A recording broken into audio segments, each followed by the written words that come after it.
महाभारत युद्ध समाप्त होने के बाद पांडवों ने अश्वमेध यज्ञ किया। घोड़े का रक्षक अर्जुन को बनाया गया। यज्ञ का घोड़ जहां भी जाता, अर्जुन उसके पीछे जाते। अनेक राजाओं ने पांडवों की अधीनता स्वीकार कर ली, वहीं कुछ ने मैत्रीपूर्ण संबंधों के आधार पर पांडवों को कर देने की बात मान ली। यज्ञ का घोड़ा घूमते घूमते मणिपुर पहुंच गया।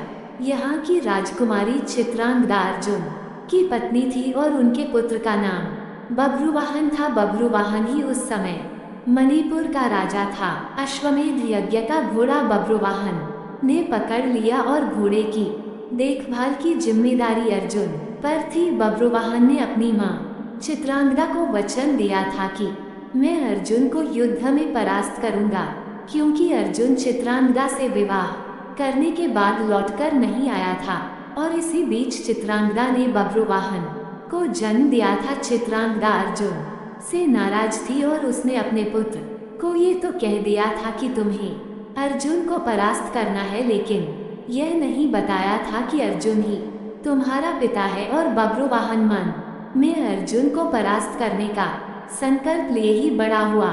शस्त्र विद्या सीखी, कामाख्या देवी से दिव्य बाण भी प्राप्त किया और अब बब्रुवाहन ने अश्वमेध के अश्व को पकड़ लिया तो अर्जुन से युद्ध अश्वयंभावी हो गया।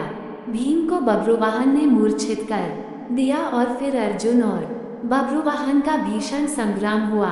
अर्जुन को परास्त कर पाना जब असंभव लगा तो बब्रुवाहन ने कामाख्या देवी से प्राप्त हुए दिव्य बाण का उपयोग कर अर्जुन का सिर धड़ से अलग कर दिया।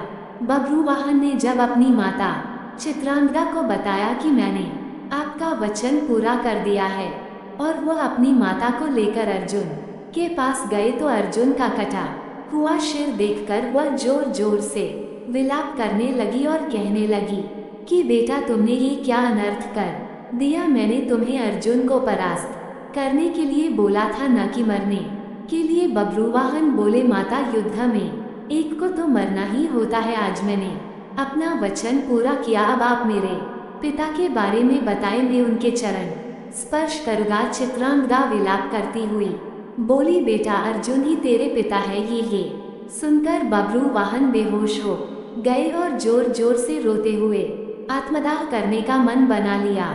श्री कृष्ण को पता था कि क्या होने वाला है और जो कृष्ण को पता था वही हो गया। वे द्वारिका से भागे भागे चले आए। दाव को कह दिया, देर हो गई तो बहुत देर हो जाएगी, जा रहा हूँ। कुंती विलाप करने लगी। भाई विलाप करने लगे। अर्जुन पांडवों का बल था, आधार था, लेकिन जब अर्जुन ही न रहा तो जीने का क्या लाभ। माँ ने कहा, बेटा, तुमने बीच मझदार में ये धोखा क्यों दिया। माँ बच्चों के कंधों पर इस संसार से जाती है और तुम मुझसे पहले ही चले गए। ये हुआ कैसे, ये हुआ क्यों। जिसके सखा श्री कृष्ण हो, जिसके सारथी श्री कृष्ण हो, वह यूं निष्प्राण धरती पर नहीं लेट सकता। पर यह हो कैसे गया। वहाँ देवी गंगा आई और कुंती को कहने लगी, रोने से क्या फायदा, अर्जुन को उसके कर्म का फल मिला है। जानती हो, अर्जुन ने मेरे पुत्र भीष्म का वध किया था, वह भी धोखे से। वह तो अर्जुन को अपना पुत्र मानता था, पुत्र का ही प्यार देता था, लेकिन अर्जुन ने शिखंडी की आड़ लेकर मेरे पुत्र को बाणों की शैया पर सुला दिया था। क्यों। भीष्म ने तो अपने हथियार नीचे रख दिए थे। वह शिखंडी पर बाण नहीं चला सकता था, वह प्रतिज्ञाबद्ध था। लेकिन अर्जुन ने तब भी मेरे पुत्र की छाती को बाणों से छलनी किया। तुम्हें शायद याद नहीं, लेकिन मुझे अच्छी तरह याद है। तब मैं भी बहुत रोई थी। अब अर्जुन का सिर धड़ से अलग है। बब्रुवाहन ने जिस बाण से अर्जुन का सिर धड़ से अलग किया है, वो कामाख्या देवी माध्यम से मैंने ही दिया था। अर्जुन को परास्त कर पाना बब्रुवाहन के लिए कठिन था। आखिर उसने मेरे ही बाण का प्रयोग किया और मैंने अपना प्रतिशोध ले लिया। अब क्यों रोती हो कुंती। अर्जुन ने मेरे पुत्र का वध किया था और अब उसी के पुत्र ने उसका वध किया है। अब रोने से क्या लाभ। जैसा उसने किया वैसा ही पाया। मैंने अपना प्रतिशोध ले लिया। गंगा के कहे प्रतिशोध शब्द भगवान श्री कृष्ण ने सुन लिया। वे हैरान हुए। अर्जुन का सिर धड़ से अलग था और गंगा मैया भीष्म की मां अर्जुन का सिर धड़ से अलग किए जाने को अपने प्रतिशोध की पूर्ति बता रही हैं। श्री कृष्ण सहन नहीं कर सके। एक नजर भर अर्जुन के शरीर को, बुआ कुंती को, पांडु पुत्रों को देखा, बब्रुवाहन और चित्रांगदा को भी देखा। कहा, गंगा मैया आप किससे प्रतिशोध की बात कर रही हैं? बुआ कुंती से, अर्जुन से, या फिर एक माँ से? माँ कभी माँ से प्रतिशोध नहीं ले सकती। माँ का हृदय एक समान होता है। अर्जुन की माँ का हो या भीष्म की माँ का, आपने किस माँ से प्रतिशोध लिया है?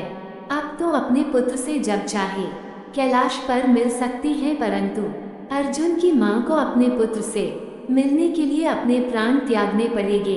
गंगा ने कहा, वासुदेव, अर्जुन ने मेरे पुत्र का उस समय वध किया था जब वह निहत्था था। क्या ये उचित था? मैंने भी अर्जुन का वध करा दिया, उसी के पुत्र से किया। मैंने गलत किया, मेरा प्रतिशोध पूरा हुआ। यह एक माँ का प्रतिशोध है। श्री कृष्ण बोले, लेकिन अर्जुन तो यह सुनने के लिए जिंदा ही नहीं। श्री कृष्ण ने समझाया, अर्जुन ने जिस स्थिति में भीष्म का वध किया, वह स्थिति भी तो पितामह ने ही अर्जुन को बताई थी, क्योंकि पितामह युद्ध में होते तो अर्जुन की जीत असंभव थी और युद्ध से हटने का मार्ग स्वयं पितामह ने ही बताया था। लेकिन यहाँ तो स्थिति और है।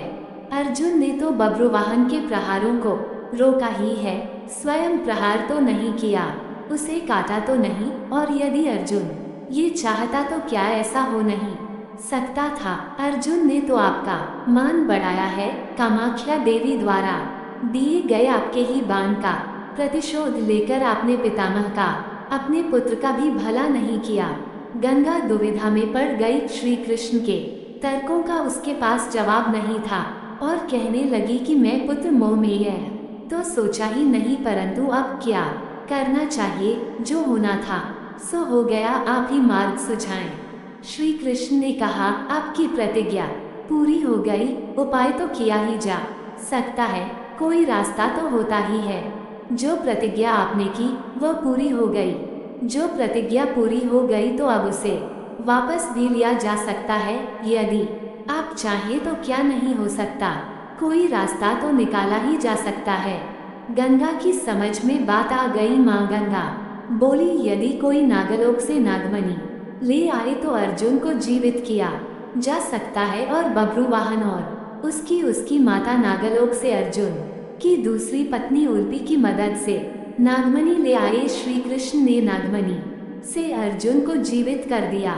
ये कृष्ण के तर्कों का कमाल था, जिस पर श्री कृष्ण की कृपा हो, जिसने अपने आप को श्री कृष्ण को सौंप रखा हो, अपनी चिंताएं सौंप दी हो, अपना जीवन सौंप दिया हो, अपना सर्वस्व सौंप दिया हो, उसकी रक्षा के लिए श्री कृष्ण बिना बुलाए चले आते हैं। द्वारिका से चलने पर दाऊ ने कहा था, कान्हा, अब अर्जुन और उसके पुत्र के बीच युद्ध है, कौरवों के साथ नहीं, फिर क्यों जा रहे हो? तो कृष्ण ने कहा था, दाऊ, अर्जुन को पता नहीं कि वह जिससे युद्ध कर रहा है वह उसका पुत्र है, इसलिए अनर्थ हो जाएगा और मैं अर्जुन को अकेला नहीं छोड़ सकता। भगवान और भक्त का नाता ही ऐसा है, दोनों में दूरी नहीं होती, और जब भक्त के प्राण संकट में हों तो भगवान चुप नहीं बैठ सकते।